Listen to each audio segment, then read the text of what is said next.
Okay, good morning, ladies and gentlemen. Have attention, please. All quiet, please. Thank you. Go ahead and open up your notes. We're going to be continuing wrapping up the the Rwanda section of the notes. Hopefully, you did watch the videos that I had linked for you for Monday. You guys are back in school, not full time. Still got 20% off. But you guys, most of you, many of you, have been coming on a regular basis for some time, or required to zoom in and so forth. We're on a steady course to wrapping everything up nicely for you. So officially, the requirements, the major requirements for this class will be wrapped up on May 5th. That's paper 3. Okay?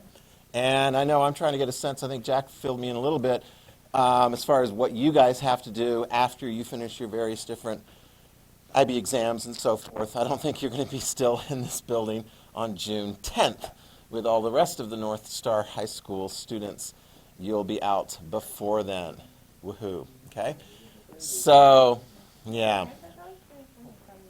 Okay? And actually, it was interesting as people were coming back, the underclassmen, sometimes, actually with the juniors somewhat, I was having to remind them that just because you're sitting closer to somebody doesn't mean I don't have the same expectation as if you were sitting further away from them.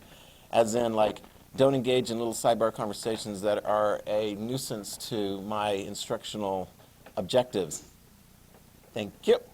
All right, because we got a lot to do. I'm going to wrap up, like I said, I'm going to be wrapping up Rwanda. We're going to get the Kosovo in. We'll do a test. Make a note. The test is going to be on both. Okay? So it's going to be a combination. So there'll be lovely matching sections of like African names and then like Southeast European names. And yeah, it'll be all good. Because when you do this unit, this particular unit on Rwanda, Kosovo is relevant just for paper 1. So after we finish up the test, and I'm hoping to be able to have that, if possible, on Wednesday of next week, at the very latest on Friday of next week. We'll also be doing paper 1 training. Bless you. Paper 1 training is pretty straightforward. You guys won't have too much difficulty with that. There's a lot of OPVL. It's just like, these are documents. I understand what they're saying. I can answer questions about them. Oh, and on this little mini essay, whatever it is on Kosovo or Rwanda, whatever they give you, you don't have a choice on that, you'll have enough side information that you've built up recently to be able to write an intelligence essay there. It's a real nuisance. Yeah, but thank you. Yeah. Any questions as far as any of the other kinds of things? I feel like you guys have a better sense of kind of being back full together as a team as opposed to some of the other grade levels. I mean, it was a shock here yesterday when I had massive amount of 10th graders in one section, and previously, I mean, the students in those groups had been in here like with 6 or 7 or 8 at most. And then all of a sudden, they just filled out. So it was quite a different feel to that. Okay? Questions that you have? Okay? As far as you guys got the advisory thing, you got all that sorted out? That was a bit of a surprise yesterday. So stay on top of that. For my class, because I think there's just only a couple of you guys that are in the position right now of being at a D or below, you do have an opportunity, I posted it on Google Classroom, to retake the quiz that we did like within the last month. I've already gotten one of those back because some students anticipate. There you go. You just write a couple of sentences about each of the different items, and I posted that as well on Google Classroom. And then there's, I think, a couple of essays that you can do to retake the last Cold War test. That last Cold War test was a bit of a doozy for some of you guys. So if you retake that, if you do the essays on that and get those turned in as soon as possible, my endeavor is to get those graded very quickly and get your grade updated. So if you have an opportunity of bumping that up, then you get to get out of advisory jail. Excuse me, advisory that is the first 15 minutes of the lunch period. Does that make sense? So if you can get that in by the 9th, that would be great. Questions on that? Okay, otherwise, we finish up this unit, we take the test, prep paper 1, and then the remaining days prior to the exam, it's in-class calibration, essay. What you'll be doing in most of April is reviewing your material, particularly for your paper 2 and paper 3 essays. Y'all have a little bit easier this year because you write how many paper 2 essays? 1. How many paper 3 essays? 2, although they have to be from 2 different things. That'll be something I'll really stress with you guys. Because literally, I have had not too many students. I think there was one a few years ago. Yeah, that happened. And then there was one a few years before that did 2 essays in the same topic area, and they weren't supposed to do that. And so they basically didn't get credit for an entire essay, which is a lot. Yeah, that's. I mean, yeah. So when we prep you on paper 3, like if you're like, wow, I like these 2 World War II essay ones, World War II in the Americas. Wow, those still look like 2 really good questions. I could do both of those really well. Don't. Do one of them, and then pick one from another section. Okay? On paper 2, you should have a nice choice. There will be at least 4 questions, although somebody was asking in like, can I look at the authoritarian government questions because maybe there'll be something on Stalin or Mao, and I'm pretty good on those guys? Sure, take a look. And if you're good on that question, better than the 2 that you can choose from 20th century wars or the 2 that have to do with the Cold War, go for it. Pick your best one. So, anyway, all right. Questions? And since this is first period, by law in the state of Idaho, I don't know if anybody else is still doing this in this building, but I follow the law. There's an opportunity to do the Pledge of Allegiance. So all rise for the Pledge of Allegiance. You don't have to say the Pledge of Allegiance, okay? But just out of respect, stand, please. Thank you. And ready, begin. I pledge allegiance to the flag of the United States of America and to the republic for which it stands, one nation, under God, indivisible, with liberty and justice for all. That was just dandy. I had one junior section. I think it was the Blue Day, first period. Literally, there was only 1 or 2 guys that would actually say the pledge. Everyone would stand respectfully, but there were only 2 that actually said it. So, yeah, I know. It's kind of like, okay, well, that's cool. Yeah. I mean, it reminded me of when I had that one section of 10th grade government, and it was about half of them were exchange students. And some of them did the pledge. I mean, it's just because they want to practice their English and show their appreciation of the country that was hosting them. Gosh, don't you miss exchange students? That was fun. Haven't had those for a while. Yeah. Yeah, there we go. So anyway. All right. You guys ready? Let's do this. Okay. We have no official announcements. Anything going on student council? Anything going on sports? No. Track meet tonight? Very good. Nobody's doing baseball in this group, I don't think. Sarah, how did your golf go? It just started. That's not possible. No, baseball is still going. It's got to be still going. I don't know. Brad, could you clarify? Because there's a bunch. I know there's a bunch of 10th graders, so I'll ask those guys what's going on. They've been doing very well, though. Okay? Okay. There's Mary. Hi, Mary. Come along, Mary. Are you finished? Okay, Mary, come on, chop. Oh. Okay, and I need you to... Here, never mind.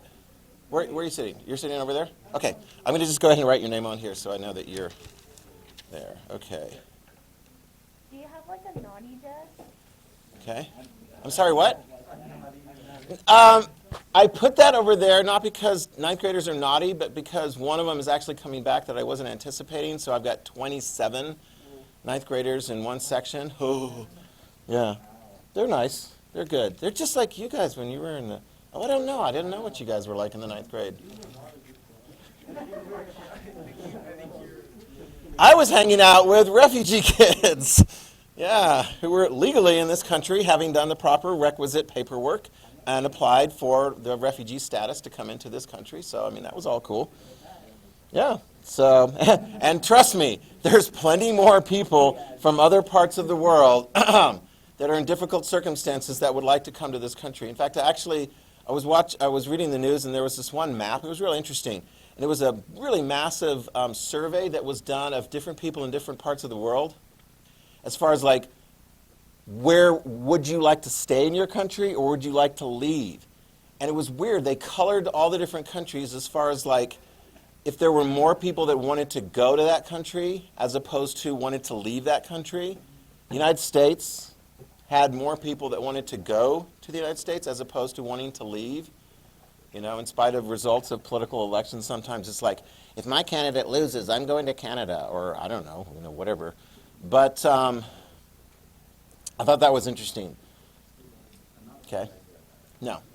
I mean, it is a destination. Whether you come here with difficulty, legally, or you come here with difficulty, illegally. I mean, either way, it's not like, 100 years ago where the country was like, come on, let's have some more. We're still taking over the continent.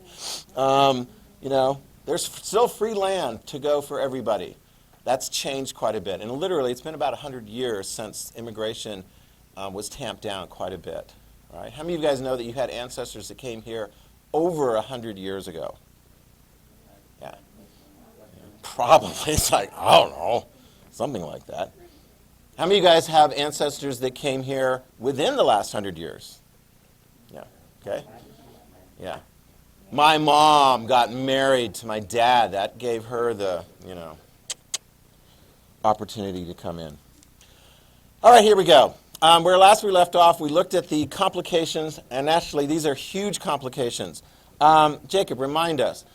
Hutu refugees, after the RPF finished the Civil War by winning it, where was the primary location of Hutu refugees?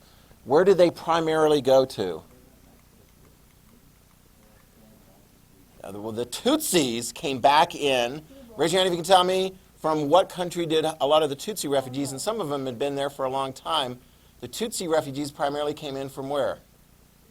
Thank you very much. Uganda, where they had been like hanging out there for quite some time. What was the destination of many of the, and I don't even think I've got that on here. Well, it's on your thing. Congo, yeah. Let's see. There we go. That was the one. The Congo. And of course, the Congo had its own problems. We had the First Congo War. This is recap. The First Congo War, October 1996, broke out. The refugee camps were broken up by the RPF. They went across the border and said basically, look, we know your game because we played this game before. We don't want rebels in the camps just across the border to be causing problems in our country. So those camps were broken up. Many of the Hutus actually came back into Rwanda because this is the same time period of like reconciliation going on. Okay. By that time, you have many Congo rebels heading to the capital of Kinshasa in Zaire. Let's get that up there. And they took control, renamed the country the Democratic Republic of the Congo. This is new. The Second Congo War, you can write this down, 1998, the Second Congo War broke out. And this actually, the map is very helpful because it involved 7 different African nations. 7 different African nations who actually support the new government in the Congo. Ironically, Uganda, Rwanda, and Burundi were supporting a new rebel group against the Congo government, even though they had supported rebels who had come into power 2 years earlier. At this point, they're not supporting them. And you're like, that's a lot of complications and so forth. What is the ultimate result of all of this warfare going on in this Second Congo War at the end of the 1990s? 5 million people killed in the Second Congo War, most of them in the Congo, by the time peace results in 2003.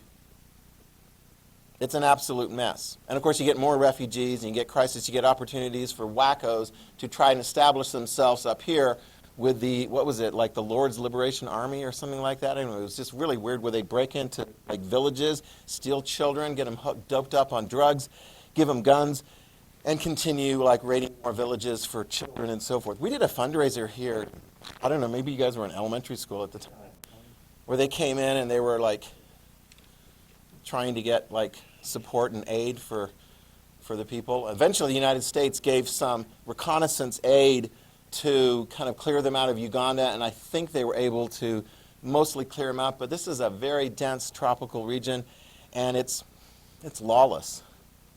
Many of the kids that I was teaching when you guys were in the 9th grade, refugees and so forth, had come from the Congo area. I think many of them, from what I recall talking to some, had made their way over to Tanzanian refugee camps, and then from there applied to, and they were the lucky ones. They got in with their families into the United States of America. Okay, so you were saying like there were like 7 countries that helped and one of was after Uganda. Yeah, sorry, the 7 countries, and I'm sorry, you see Namibia, Zimbabwe, Angola, Sudan, Chad, Central African Republic, and Libya were supporting Congo in that war, okay, either with troops or with military support. And then on the other side you had, I mean, it was like this little mini African war going on.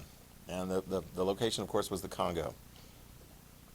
This is just kind of like, you know, you're looking at it, you're like, oh, wow, I'm glad that the massacres of 1994 are over in Rwanda. Is it going to be happily ever after? No. Sometimes things still are kind of crazy there. And if you were like, oh, I think I'm going to go, I don't know, maybe do a mission trip or do like, you know, be a teacher or something and go to the Congo, you probably want to make sure you do a lot of really clear research to find out exactly what the circumstances are. There's a lot of beautiful parts of the world that I would love to go to, but not all of them are necessarily safe for tourists to just go popping in, which is sad. Okay, thanks. All right. The heroes. Let's talk about some of the heroes. We definitely did talk about some of the villains. We do know some of the heroes. Let me give you some names here. This will wrap things up. I think literally we're on the last couple of lines there. Yeah. Actually, last several lines here. Philippe Gallard from Switzerland, and he was, I think he was the subject of, he participated, if you watch the remainder, the last part of the video, he came up in this. He was the head of the Red Cross in Rwanda and was responsible for helping to save the lives of 65,000. So, I mean, he didn't have a movie made with him with any, like, you know, Avengers heroes or anything like that, but not everyone gets a movie made of them. So, I mean, it's kind of like if people were aware of Rwanda, most people's awareness of Rwanda, honestly, is not based on having instruction like you've had. It's based on having watched Hotel Rwanda. And that number actually among, like, people coming of age like you guys gets smaller and smaller and smaller. I know that because, like, when I talk about different movies, if I'm making a reference to a movie, people are like, what? You know, like when I do my Hunger Games reference? You guys are like, what? How many of you guys have watched the Hunger Games? Actually, still quite a few. All right. Yeah. You're not sure if you have or you watched the first one. So, right. So when I say the odds must, you know, be ever in your favor, you're like, eh. When I first did that, people were like, you know, because it was still fresh. But yeah, I mean, if they know about heroes from Rwanda, who do they typically know about? The story. Paul Rusesabagina. I mean, if they remember that name, well, they'll be like, oh, the hotel guy. You know, I mean, seriously, because it's a very impactful movie, and they did get an excellent thing. Not everyone gets movies about them. Sometimes you have to dig a little deeper to find out what's really going on in history. And it's always fascinating as far as, like, in Hollywood, which movies get made about history? Some don't. I mean, some don't.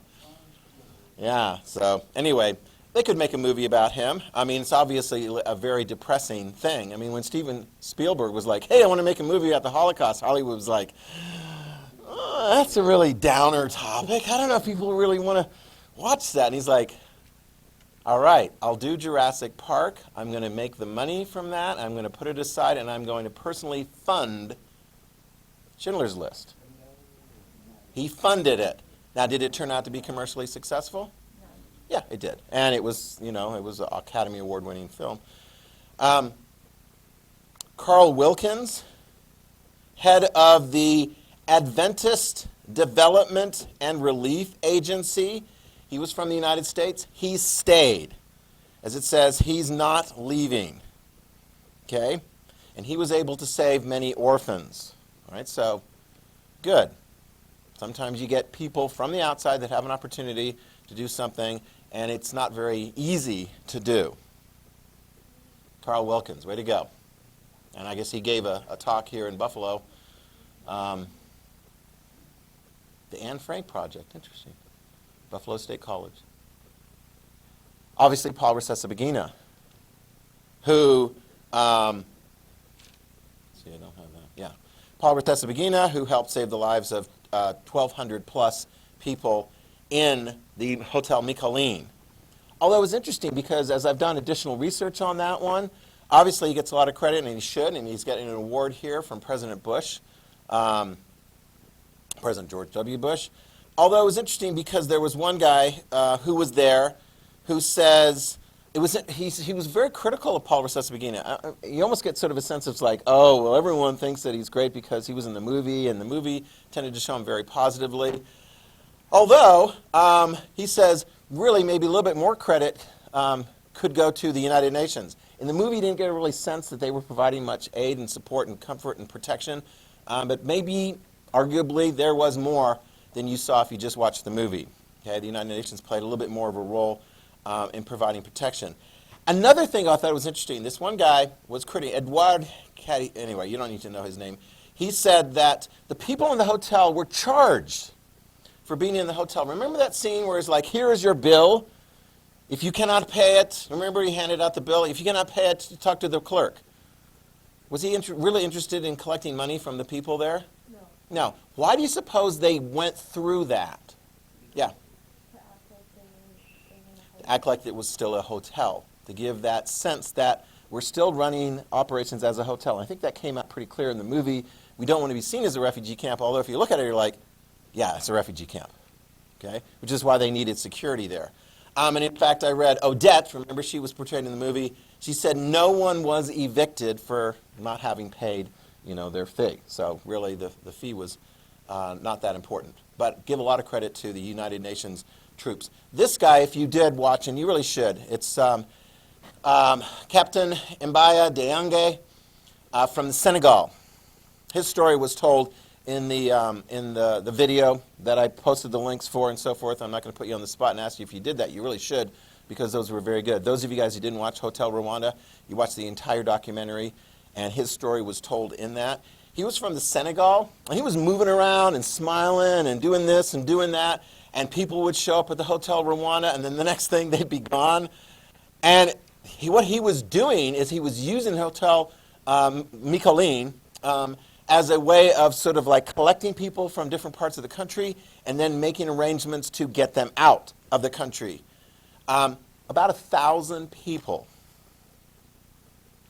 are attributed to being alive as a result of the efforts of this man right here. What was his ultimate fate? Did he get an award from the United States President or anybody else? No. What happened to him? He died. Yeah, he died. He was killed by a mortar shell May 31st, 1994. So in the midst of all of this thing going on there. And I don't know, I've never really been able to pick up from that whether that was like the Hutu going, oh, we really know what you're up to, and they killed him, or if he, like so often happens in war, you just get hit. I mean, it happens. So, yeah, Ghosts of Rwanda, very powerful film. We had all of these ones linked at the very last because I wasn't able to show that. Questions? Comments? Okay? No. That wrapped up by 2003, officially. Mm-hmm. There's still violence going on there? Yeah, there is. It's very disturbing. Yeah, it's kind of like you got these marauding bands of militia guys that are just sort of like unrestrained. Oh, yeah. It's messed up. It's very messed up. I mean, you look at it like, oh, people come in and are like, oh, what a beautiful, colorful array of all the different flags and so forth. It just looks so neat and so forth. But when you peel back the color and you look and actually take the time to find out what's really going on in different parts of the world, it's disturbing. I mean, Rwanda's got a new flag, I think the R old flag is kind of, here's the new flag. It's right next to the Olympic Games. I think they kind of wanted to do something a little bit new and different. But if you peel back, it's like, there's still challenges there. I would say the Congo is really messed up. Things are better off in Rwanda as far as like safety and security and raising a family.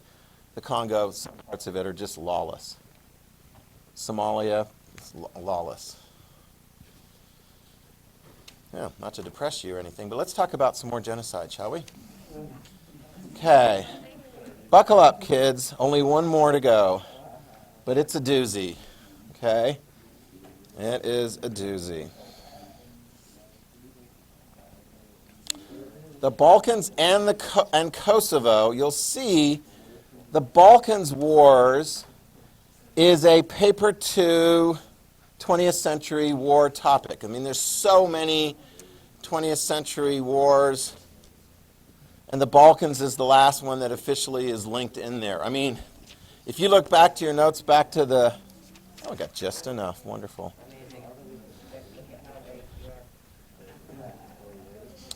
I mean, what was the, I'm trying to think of the first 20th century war. I think the Russo-Japanese War was included in there. I mean, there's so many different ones. Here we go. And since this flows very nicely into Kosovo, yeah, I just went ahead and easily combined them together. So we're going to be talking about things leading up to the Balkan Wars, and then that will slide very efficiently into what specifically happens in Kosovo.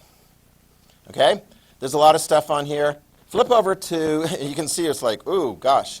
We've got the nature of war, origin, and so forth for the Balkan Wars. Then we got the paper 1 topic of Kosovo with all those various different things. And actually it'll go fairly, once we get to the Kosovo part, it'll go just like we did with Rwanda. We'll look at the causes of the conflict and the course and the intervention, then the impact, and so then that'll wrap it up. Flip over to the back side of that. Oh my gosh. Some of you guys are like, this test is going to be a doozy. Yes. With the assistance requested for possible mispronunciation of some of these names, because some of the Eastern European names like Slobodan Milosevic. Did I come close?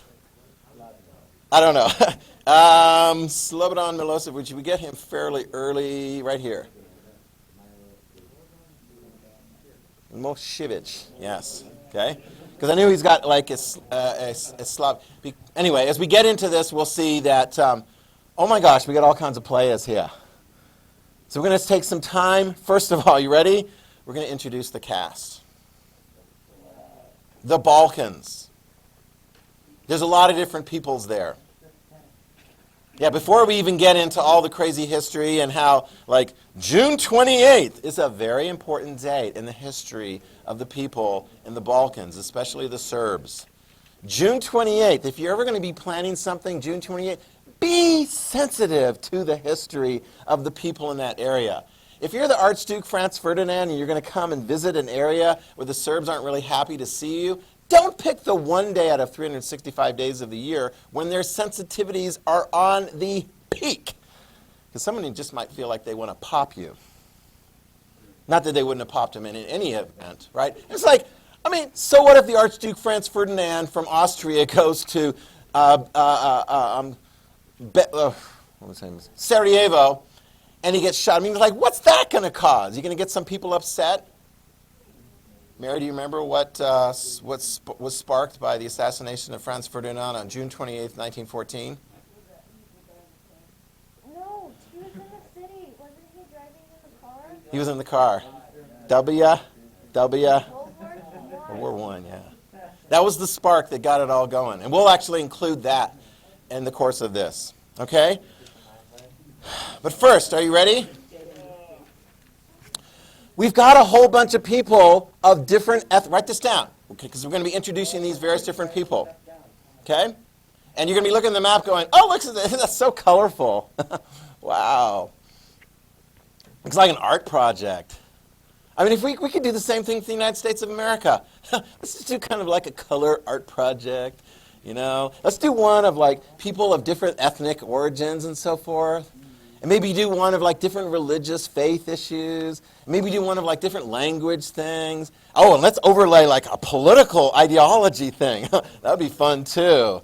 Yeah, which is why, like I tell people, let's not have Civil War, hashtag part 2, in the United States of America, because it wouldn't be North versus South. It would be like all over the place, right? I mean, you'd be like looking at your neighbor. How many of you guys can identify at least one residence in your neighborhood where the people don't necessarily agree with you politically? There you go.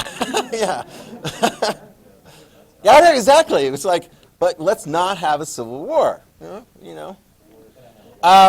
Sadly, though, and this is where people are like so ignorant when they're like, oh, those people have been killing each other for hundreds of years and they're never going to stop.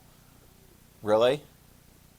Because how many of you guys have ancestors who were killing the ancestors of other people's ancestors in this classroom? How many of you guys have ancestors that were like taking away the civil rights, or I don't know, maybe throwing them into incarceration at some time in the past history? You're like, I don't know, what is my history? German it's all fine. Yeah, everything's good there. Yeah, that was good. Except for the 20th century. Yeah, it's like, oh. So here's the deal. Sometimes people are like, oh, well, they're different, therefore they don't get along. Not necessarily the case. You can get along. Here's one that actually is kind of difficult, because generally, do I say you need to know your history? Yeah. But write this down. Mr. Hansen says sometimes maybe you should take a little bit of a break from your history. Because if you look too closely at your history or the history of your family or whatever group you may be part of, and you see incidences of where other people treated your people badly, you might feel like you want to get some payback. This is actually an issue in this country. How many of you guys, if some of your ancestors at some point in time in this country's history have been treated badly? Yes, I can think of one. How many of you guys are like, I don't want to go there, because it's like, it just dredges up stuff. This is why sometimes people are like, I don't want to go there because it's just going to make me mad, and then I'm going to look at somebody differently, and previously I saw that person as a friend, and we were just like, whatever. But put this down, because one of the things that's going to happen in this is that some of these incidents of history are going to be used to fuel hatred toward other people. We saw that in Rwanda. You know? It's like, you Hutu, you need to kill this Tutsi because they were bad to us for so many years. Oh. What? Quinn? Yeah. I mean, it's like when the blacks took over in South Africa and they looked at the whites and they were like, Nelson Mandela, he's the president now. He's much darker skinned than the previous guy. What's Nelson Mandela tell to the majority black African population as far as like what they're going to do with the whites now? He was smart. Yeah, he was like, let's focus on reconciliation for the most part so that we can move our country forward in a positive way. Good on him. Yeah, he got a Nobel Peace Prize for it. Justly awarded. Yes? So I'm looking at this sheet and like it's a part 2. What's the part 1? What? Yeah, it's just like conflict and intervention. What was part 1? Rwanda. Oh. We just finished it. Yeah. Okay. All right. Are you guys ready? All right. Take a look right here. I can refer to it as Southeast Europe. So it's west of Italy, north of Africa, the Mediterranean Sea, west of Turkey. Did I say that right? South of Poland, Hungary, Austria. Southeast Europe. Write this word down. Balkanization is a word. Balkanization means to divide up into separate parts, as opposed to, I don't know, homogenization. When you drink homogenized milk, what is that? It's good. It's got all the cream and all that stuff kind of like all mixed in there together. It's homogeneous. As opposed to Balkanization, which is, in its most neutral term, it's like, hey, I'm hanging out with my peeps, and they're hanging out with those peeps, and that's cool, right? You know, we're going to put you in this pod and that pod. It's like, oh my God, North Star, please do not get into a thing where like pods have an identity, and my pod is better than your pod. It's going to be like West Side Story all over again, you know? Going to be like all the sharks and the jets. You're the fire pod. What is this, like Airbender? And you're like water, anyway, whatever. Some of you guys are like, what are you talking about? Here's a really bad word that you're going to be learning about in this unit as well. Because Balkanization doesn't necessarily have to mean I kill you. Silence! Balkanization doesn't necessarily mean that. It's kind of like, I mean, seriously, in this country, do you always have to like mix everyone together? Can you just like sometimes hang out with just the people you want to hang out with? I mean, sometimes it's like, but I mean, Balkanization in its really negative form, I'm going to give you a new term here, because it's going to sound like, oh, that sounds nice, but it's not. Balkanization, when it's like, oh, there's people who are a little different from us in like our neighborhood, and we really don't want them. Ethnic cleansing. Write that down. Because when we talk about ethnic cleansing, that's going to be a word that sometimes is used. That sounds so neutral. It's kind of like, we're just going to like clean up the neighborhood. We didn't like get our little scrub brushes here, you know, like take our little wipe downs and so forth. No, you know what ethnic cleansing is? It's grabbing a bunch of people, taking them into a part, and killing them. It's genocide, exactly. That's what it is. It's genocide. So when you hear about ethnic cleansing, and actually the sad thing about this is, does ethnic cleansing work? Yeah. Historically, Yes. when we end up, after the fighting and killing in this part of the world, we're going to see areas that had previously been, write this down, many areas that had previously been mixed in their ethnic populations are going to be separated out.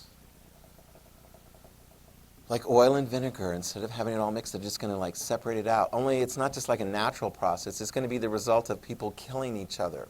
And so if you actually were a minority in a community, I don't know, whatever. I'm not a cook. Or if you were in a community that you were a minority, you look around and you're like, wow, other people of my minority are being killed in this neighborhood. Do I want to be killed next? Hope that I'm not killed, or maybe leave. And a lot of those people are going to leave. And you're going to have, depending on which community you're in, please, you're going to see all kinds of folks end up moving. You understand that? And the irony is, if you're in a war-torn area, because that's going to be a war-torn area, you're going to have refugees, and you're going to have people applying for refugee status and asylum and so forth living in the United States of America, and we're going to grant refugee status and asylum, and you can move to America, to Croats, Serbs, Bosniaks. Three different, as we'll see, three different distinct groups of people within that same area. They come to America. They're all attending the same classes at Bora High School, and teachers wonder, why are these kids sometimes not always getting along? And eventually, they do. Because they learn some things you got to leave back where you came from and move on in this country to get along with people that don't necessarily agree with how you voted in the 2020 election. Which you can, right? How many of you guys can get along with people who voted the wrong way in the 2020? I'm sorry, I didn't mean to put it that way. Voted differently in the 2020 election. Yeah, anyway, it's like, yeah, we're like America. Please, let's just continue to get over it. Understand our history. Don't hide it. I mean, I'm not about hiding it. But if you focus on it too much, it's like, this is a problem with America. A problem, a problem, a problem. I just came out of history class. Man, I might want to bop somebody in the head. No. No, no, no, no. But you got to understand these things, right? And I mean, it's like, hopefully, after you finish, because this is literally, this is the last kind of like lesson unit that I'm doing with you guys. Hopefully, after all the various different lessons and so forth, you feel like I've learned something, and I haven't like tried to cover up things. And I do appreciate when students identify different things and go, well, America's record wasn't that good either. I'm like, Hopefully I pointed that out as well. Shh. So if it looks like, oh, I'm picking on different groups of people because different people within those different groups did bad things, because those things happened. But is that a reflection on all the people of that particular group? Heck no. It's kind of like, when I talk about the Chinese Communist government. I'm not real fond of the Chinese Communist government, but you know who I really admire? Chinese people who with great difficulty stand up for rights that are not protected by their own government. Because it's easy in America to stand up and practice all kinds of various different rights. And yet, a lot of Americans don't even do the basics. They're kind of like, they're nonchalant about it, like, whatever. And yet, when you have somebody in China or in Russia during the Soviet Union, or like my friend in Estonia during the Soviet Union, and they try to express themselves, and they know that they're going to be in a whole lot of hurt, and they're willing to sacrifice. I still picture in my mind the Chinese guy that held up a sign. I don't read Chinese, but I'm pretty sure it said Falun Gong is good. That was his religious expression. He got arrested right on the spot. Why did he choose that particular time to hold up a sign knowing that he was going to be likely arrested and packed off to like a re-education camp? Because there was American tourists around. And that was the opportunity that they wanted to display that point of view. Wow. If it hadn't been me, would it have been somebody else? Probably, because there were plenty of American tourists. If you want to go to China to attend the Olympic Games and so forth, the Chinese government would be happy to have you there and spend money and do all kinds of things. But if you hold up a sign saying anything about Tibet, Hong Kong, Taiwan, Xinjiang, you're going to have a little conversation with their law enforcement authorities. And your trip back to the United States may be at the very least delayed, if you're lucky. I'm gonna bring my food there backpack. But it's annoying. All right, you guys ready to identify all the different groups that are going to be living there? Some of them are going to be in some distinct areas, okay? And some of them are going to be kind of mixed in with others, all right? Okay, turn off your things. Yes. And also, if you're not drinking presently, yeah, I know, sorry. Because people are breathing in your fumes, Jackson, and your fumes could be toxic. Although I just read CDC that covers Ada County, they're already open up now. Anybody 16 or older can go get a vaccine. No, 16. No.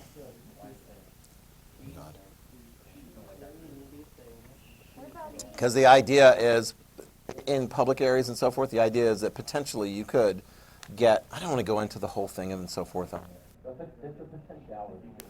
Yeah, I mean, I've gotten my vaccines and so forth, but so I'm probably, since I had Pfizer, Moderna, my wife did, 95%. I'm good. But 5% is, it's still reason for caution and anyway, whatever. Yeah, talk to the board. Yeah. But are you even isolated on my own island? No. Talk to the board. I mean, I actually inquired because when I first got the things, I'm like, I like to have students be able to eat in here, and I asked Ms. Anderson for clarification. She's like, nope, they can't. Okay? Students come in here at lunch. It's okay, Mary, don't look guilty just because you're taking a sip of water. That was an exception that I got. It's good, yeah. Because I don't want to have somebody parched and pass out on the ground and everyone goes, wow, they're not breathing through their mask very well. They must be in need of liquid.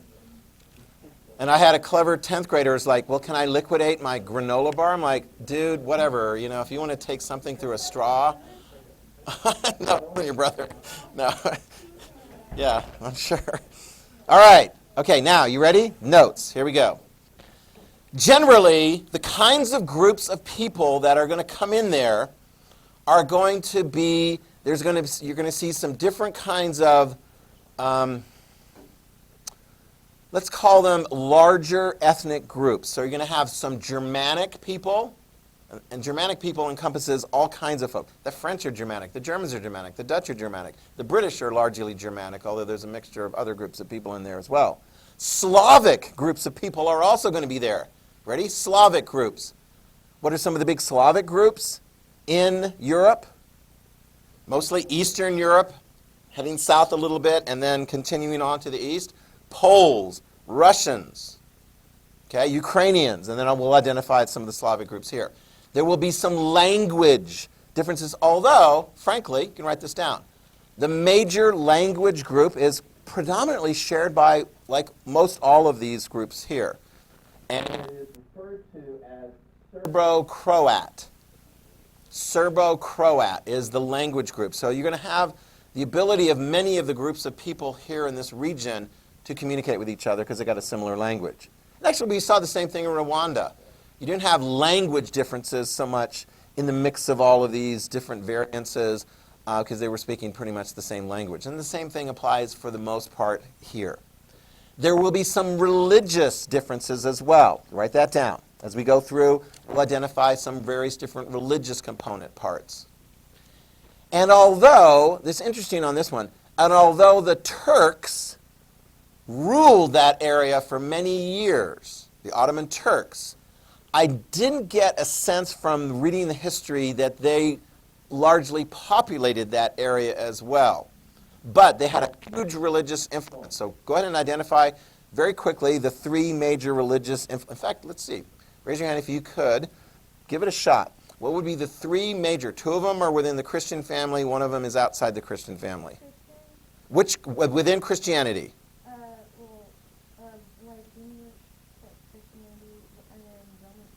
Catholic is one. You can write down that. Catholic is going to be one. Muslim is the non-Christian one, and go for the third. It's another Christian variance. And I know Garrett's going to get it. Russian Catholic. What is the Russian one, Garrett? Orthodox. Okay. Yeah. No, it's okay. It's okay. So write that down. You're not going to see too many Protestants there. That's kind of like, you know. But you're going to have like a Catholic, and those are going to be mostly up in the north. You're going to have Orthodox, and within the Orthodox family, you have Ukrainian Orthodox, you've got Bulgarian Orthodox, you have Russian Orthodox, you've got Greek Orthodox, and you have Serbian Orthodox. There's a lot of similarity, although they have distinctions as well that I don't know all the distinctions, but it's a similar group of family. So this is going to be important because when you have people from the outside looking in, are Russians going to care about some of the people that are participating in this situation? Hello? Yeah, remember right before World War I? Who was the group of people? The Russians were like, those are our friends. Those are the ones we're looking out for. Who were they? The Serbs. Fellow Slavic, fellow Orthodox.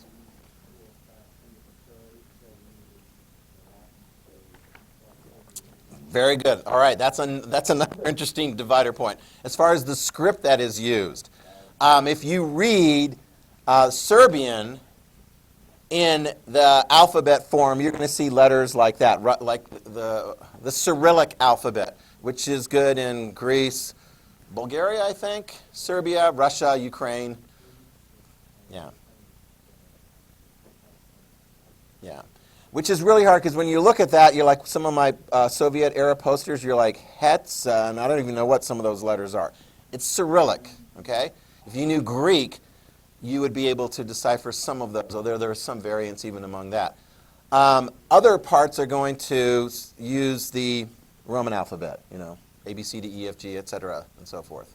And those are a little bit easier to read, although, you know, when you got a little thing hanging off of the end of some name or some letter, you're like, how do you pronounce that? When you see two little dots above an A, how do you pronounce that? Ashton, how do you pronounce something that's got an umlaut? I forget. I mean, I learned it when I was learning German. But when you got an umlaut, and then you got like crosses, you have to do that for Spanish. You got all kinds of little like accenty things. You know, I got an accent over here and an accent over there. I'm like, what the heck? And I can never find those on the keyboard anyway. You know. I mean, actually, I think I did a pretty good job here. Yes, very good, right? Because, like, if you look down, like, if you look about 2/3 of the way down, we've got the Rashak massacre. The only way I got that actually in your notes, because I don't know how to, like, type C with a little, like, you know, thing on above it. I had to, like, copy, paste, and then convert it to Times New Roman. All right, let's get to it.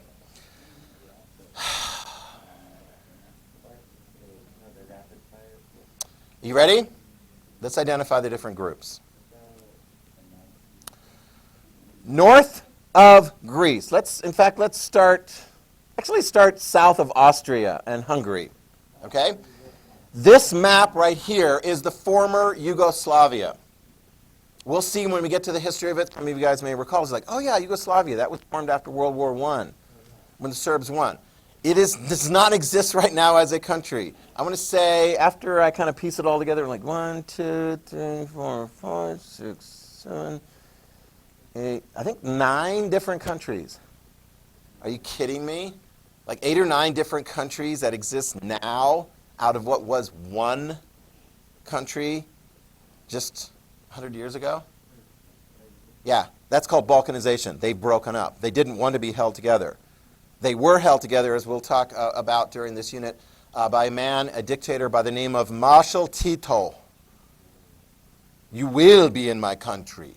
We will work together. And if you start fighting against each other, have you ever got in a fight with a sibling and your parents handled it by banishing you to 2 separate rooms for a month?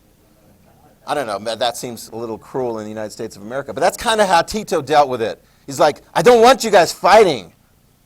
I will keep you apart. I will repress all of this national identity thing. In America, we're like, woohoo, St. Patrick's Day. Oh, well, you were green, Cinco de Mayo, that's cool, and so forth. You guys cool with the celebration of Cinco de Mayo?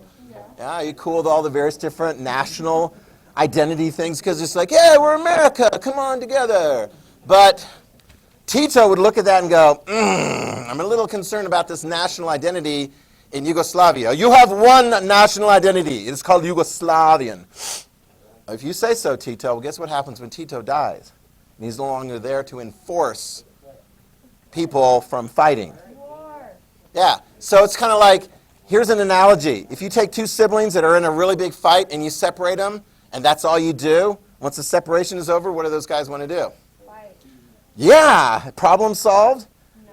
I don't think so. Maybe we need to do a little reconciliation thing, Let's have some gakakas, right? Let's have a community little trial here and not necessarily punish everyone to long terms in prison, but at least bring them forth so everyone can hear what's... But don't turn it into a struggle meeting because, struggle meetings don't usually work out for the guy that's getting struggled with. We'll get to him. Tito, T-I-T-O. Okay, yeah, you'll see him. We'll come to him. Trust me. All right, here we go. Let's start up in the north. This one's a little bit easier. In the far north, there's going to be a region of people called the Slovenes. Are you ready? Slovenes. Oh, there we go. Yeah, in fact, it's the first one. I'm glad we're doing it in order. Slovenes. Okay, got that? They actually exist today, so update. They exist as a separate country called, oh, this is going to be so easy. This is the neat little part. Slovenia. Where do the Slovenes live? In Slovenia. Who else lives in Slovenia? Mostly just the Slovenes. It's a fairly distinct group, so it's kind of neat and tidy as compared to some of the other ones. Here's what you need to write about the Slovenes. All right? Their identity is predominantly Catholic. Okay? Catholic. You got that? Okay? And I don't want to go too far off the field and identify, because I don't honestly know if they're more Germanic or more Slavic and so forth. As we get further into it, it's going to be Slavic, Slavic, Slavic. But they're one of the unique groups that is Catholic. The next group is going to be a little bit more problematic, and we'll talk about them quite a bit more as we go into this unit. The Croats. And on this map, you can see them as the yellow. The Croats. Okay? They're Slavic, but like the Poles, they are also Catholic. You got that? And the Croats have a country today, known as Croatia. Very good. And it's interesting because this map actually shows you, if you can look here, it looks like kind of I don't know, a Pac-Man character. It kind of it's got this, it looks like a C. Got that? They got the beach. Yeah, they got the beach area, right? Dalmatia, if you look at a historical name, I want to say this area right here, is referred to as Dalmatia. I don't know, they bred a certain interesting group of dogs that make really good fur coats if your name is Cruel de Vil. Sorry. Whoa! Actually, sorry, well, let's go. It ended up happy. She didn't get her way. All the little poopies were saved with their little like black and white, or their like white with black spots, right? Actually, raise your hand if you can tell me this. Dalmatians, dogs. What first responder group is most associated with Dalmatians? Firefighter. There you go. I don't know why that ended up being that way. Anyway, so like little Dalmatian poopies right here on the coast. You can already start to see some issues, though. Okay, check this out, because this map, I'm not sure. This is before all the ethnic cleansing, before they took out the comet and took care of things. Shh. Here we go. You're going to see that one of the challenges that the Croatians have is going to be with Serbs. Okay? Serbs are going to be identified on this map as pink. There's apparently enough distinction and enough bad history between the Croats and the Serbs, as we will get to create some issues where they're going to be at war with each other. And so this map actually shows you previously where there were quite a few Serbs who were living in what would become Croatia. So you're like, well, I wonder what happened to them. Either they were killed or many of them left. They moved to parts that were ultimately more Serbian. Okay? Which is why when you look at the boundaries here, you're going to see like this area of Serbs and this area of Serbs is going to be mostly cleared out. And Croatians who were in some of the other areas are going to move mostly into the Croatian area.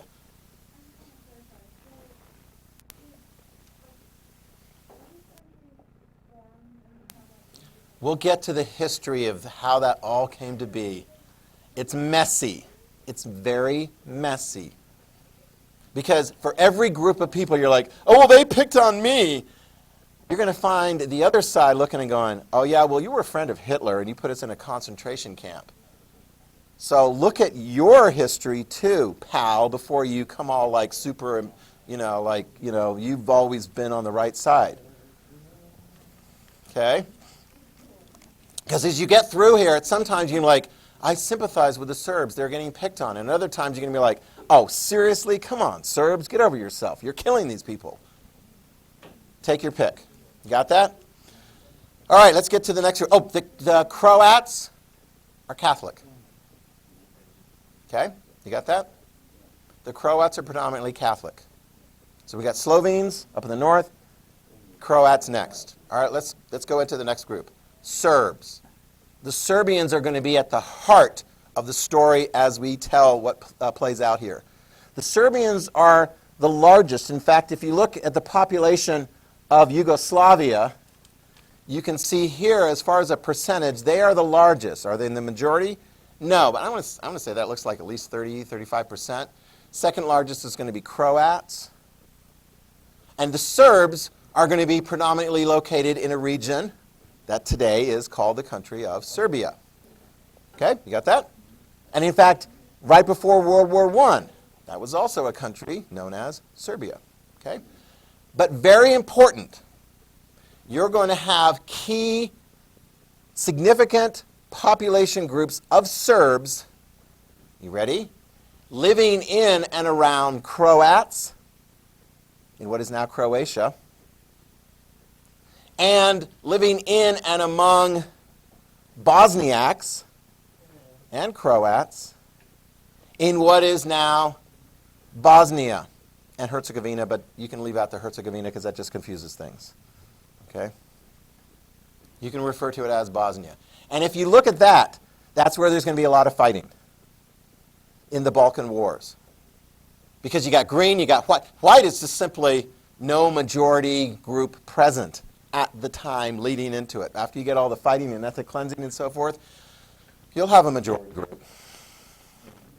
It'll predominantly either be Bosniak or Serb. Some areas will be predominantly Croatian, but... So the Serbs are a significant group. What else do we want to say about the Serbs? Slavic.